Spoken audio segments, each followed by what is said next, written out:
é que funciona uma pesquisa? O que é que acontece por trás de uma pesquisa? Até pra gente fazer uma introdução. O que acontece por trás de uma pesquisa? Como se inicia uma pesquisa?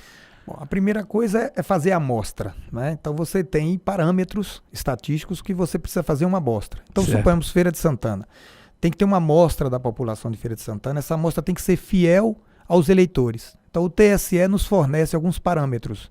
Então, por exemplo, quanto de mulher nós devemos entrevistar? Então, se o eleitorado de Feira tem 54% de mulheres, você vai fazer uma amostra com 54% de mulheres. Então, se eu vou entrevistar 400 pessoas, 54% dos questionários deve ser aplicado com mulheres, não é?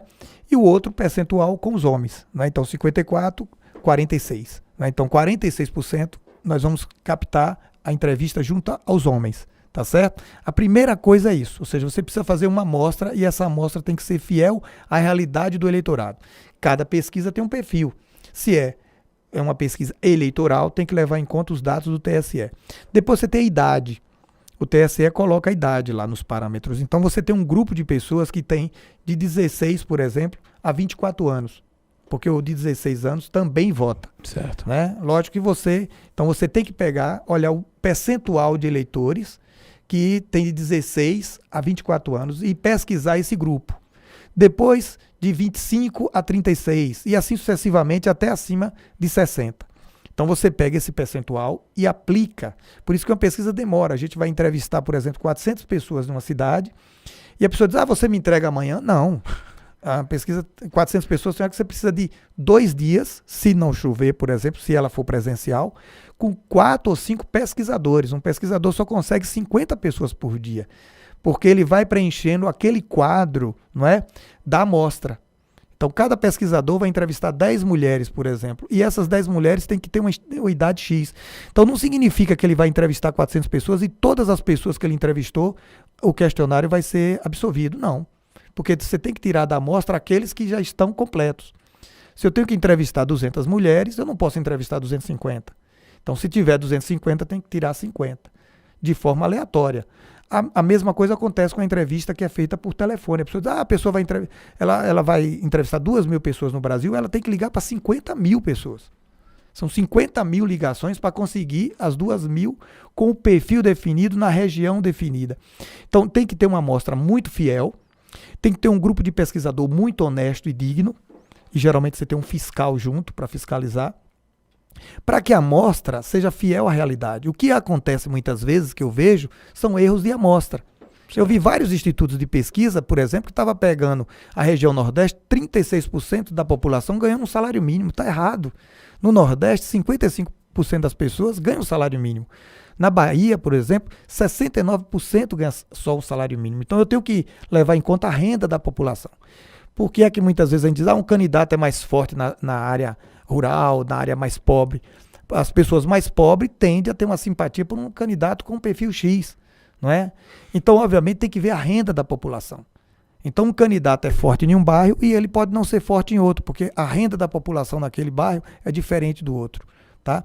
Então, tem que fazer uma amostra muito fiel. A partir da amostra, você tem que ter uma equipe muito boa, uma equipe muito honesta, uma equipe que cumpra as determinações do questionário, que siga aquilo ali e que tenha que ter uma fiscalização nos questionários. Então, eu, como já tenho muito tempo, se um questionário chegar, a gente faz uma fiscalização em todo questionário, se um questionário chegar e eu ver que tem erro, a gente anula. E acontece ter erro. Né? Acontece um erro num questionário. Por exemplo, a pessoa respondeu 2 candidatos. Está errado. A pergunta é um candidato. Se tem 2, ali é porque muitas vezes a pessoa mudou de candidato e o pesquisador vacilou e não anulou aquele questionário, não é? Ou botou a questão nula. Então é preciso ter uma série de fatores para que dê certo. E os institutos grandes, digamos assim, os sérios, eles cumprem tudo isso. Eu tomei curso e eles cumprem tudo isso. É muito difícil um instituto grande fazer uma pesquisa para agradar alguém. A gente fala, vai agradar alguém? Não faz para agradar alguém. Ninguém que vive de um determinado trabalho ou um serviço, eu fico olhando assim, as críticas, a grande parte das críticas é por desconhecimento do que é o Instituto, por desconhecimento da pesquisa. Então fica a briga política, errou, é para beneficiar A ou B, não é para beneficiar ninguém. Ninguém tem um instituto como, por exemplo, o Datafolha, dando um exemplo aqui, um grupo tão rico, né? O Datafolha, a parte de pesquisa não chega a 5% do faturamento da Datafolha. É dono do UOL, dono do jornal Folha. É uma família, digamos assim, tradicional. O próprio IPEC, que nasceu do Ibope, são 50 anos de experiência. Ah, vai agradar? Não, não é porque a população, ela muda.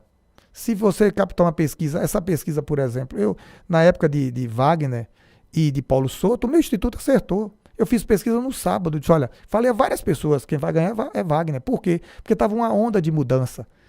E ele ganhou no primeiro turno. Eu falei, olha, vai virar. Inclusive, eu fui notícia, a minha empresa foi notícia no programa de rádio de Feira de Santana. Olha, o Instituto Econômico acertou.